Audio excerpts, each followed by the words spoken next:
हाय, आज की इस वीडियो में मैं आपको बताऊंगा कि अर्थ पर मैक्सिमम कितने साइज़ का एनिमल एग्जिस्ट कर सकता है।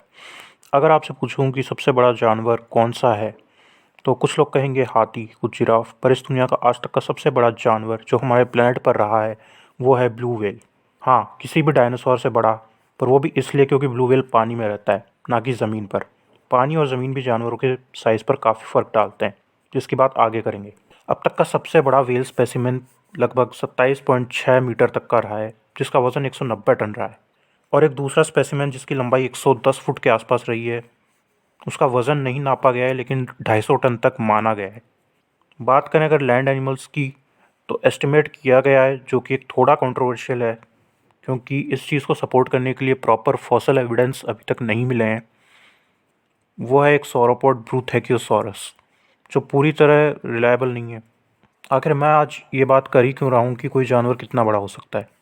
असल में मैं बात कर रहा हूँ साइज़ को लेकर लिमिटेशंस की। दो बड़ी वजहें जो किसी भी एनिमल का साइज़ डिसाइड करती हैं, वैसे तो और भी काफ़ी सारी हैं, पर ये दो सबसे ज़्यादा ज़रूरी हैं। जो पहली वजह है वो है एक मैथमेटिकल लॉ, और दूसरी वजह है थर्मोडायनेमिक्स। पहले मैं बात करूँगा मैथमेटिकल लॉ की, जो कि है स्क्वायर क्यूब लॉ, जिसे गैलीलियो ने दिया था। एक्चुअल साइंस में जाने से पहले थोड़ा साइंस फिक्शन की भी बात कर लेते हैं। काफ़ी सारी मूवीज़ जैसे कि गॉडजिला, किंग कॉन्ग, काफ़ी सारे लोगों ने देखी होंगी। देखने में चीज़ें हमें काफ़ी ज़्यादा कूल और अमेजिंग लगती हैं, लेकिन काफ़ी चीज़ें ऐसी भी हैं जो कि स्क्रीन पर नहीं दिखाई देती, लेकिन वो भी ज़रूरी हैं।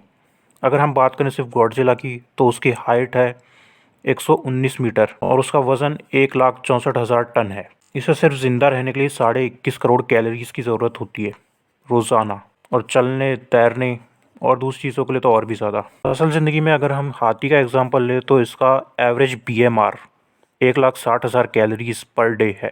इसके साथ ही बॉडी टेम्परेचर को रेगुलेट करना भी ज़रूरी है, वो भी मेटाबॉलिज्म और साइज़ दोनों पर डिपेंड करता है, और साथ ही कोल्ड ब्लडेड और वार्म ब्लडेड होने पर भी। ये थर्मोडायनेमिक्स वाला पार्ट है। अब मैं बात करूँगा एक्चुअल साइंस की, जिसमें सबसे पहली जो चीज़ आती है वो है स्क्वायर क्यूब लॉ।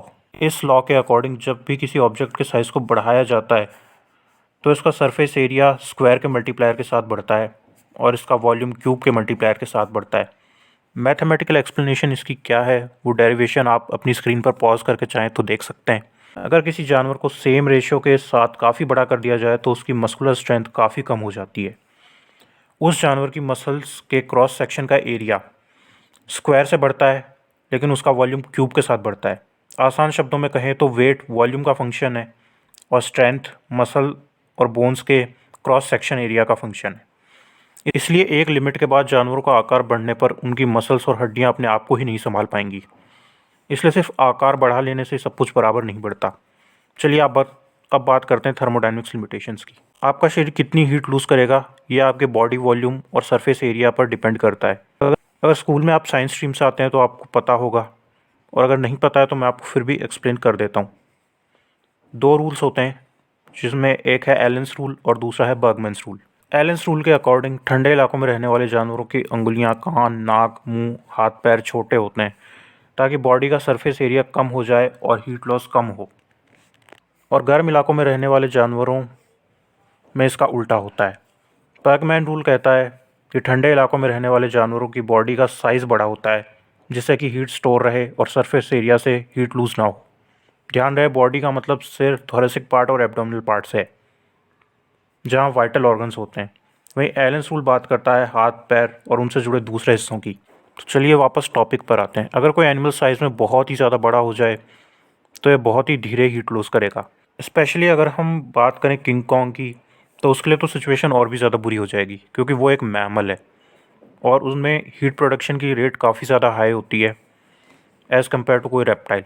यही वजह है कि कोई भी लैंड मैमल डायनासोर जैसे कि जाइगेंटोसॉर और टीरेक्स के जितने बड़े नहीं हो सकते, क्योंकि उनमें हीट प्रोडक्शन की रेट काफ़ी ज़्यादा होती है, और डायनासोर जो होते हैं वो रेप्टाइल्स थे, इस वजह से उनमें हीट प्रोड्यूस काफ़ी कम होती थी। वहीं अगर कोई एनिमल अपने साइज़ में 10 गुना छोटा हो जाए, तो उसकी स्ट्रेंथ 100 गुना कम हो जाएगी और वज़न 1000 गुना कम हो जाएगा, लेकिन उसकी स्ट्रेंथ उसके बॉडी वेट से 10 गुना ज़्यादा हो जाएगी। और रही बात बॉडी हीट की, तो हीट लॉस करने की रेट 10 गुना बढ़ जाएगी और आखिर में वो जमकर मर जाएगा। यही वजह है कि एक चींटी जिसका वज़न 2 मिलीग्राम है, वो 2 ग्राम वज़न उठा सकती है, जो उसके खुद के वज़न से 10 गुना ज़्यादा है। अगर एंड पेन जैसी टेक्नोलॉजी का यूज़ करके हम किसी चींटी का साइज़ बहुत ही ज़्यादा बढ़ा दें तो वो कोई हैवी वेट लिफ्ट नहीं कर पाएगी, बल्कि वो खुद ही अपने वज़न के नीचे दब जाएगी। आखिर में रही बात ब्लू व्हेल के साइज़ की, तो पानी में रहने की वजह से उनकी बायोंसी फोर्स की वजह से उन्हें एक एक्स्ट्रा सपोर्ट मिल जाता है, जिसकी वजह से भी वो अपने साइज़ को इतना ज़्यादा बढ़ा पाई। वीडियो अच्छा लगा हो तो इसे लाइक कर दीजिएगा, कमेंट और शेयर भी कर दीजिएगा, चैनल सब्सक्राइब कर देना। इसी के साथ मेरा एक ब्लॉग भी है जो कि उसका भी लिंक आपको डिस्क्रिप्शन में मिल जाएगा, जो कि इंग्लिश में है। सेम चीज़ें मैं वहाँ पर इंग्लिश में अपलोड करता हूँ। मेरे बाकी के जो सोशल मीडिया हैंडल्स के लिंक भी आपको डिस्क्रिप्शन में मिल जाएंगे, आप मुझे वहाँ पे भी फॉलो कर सकते हैं। Thank you.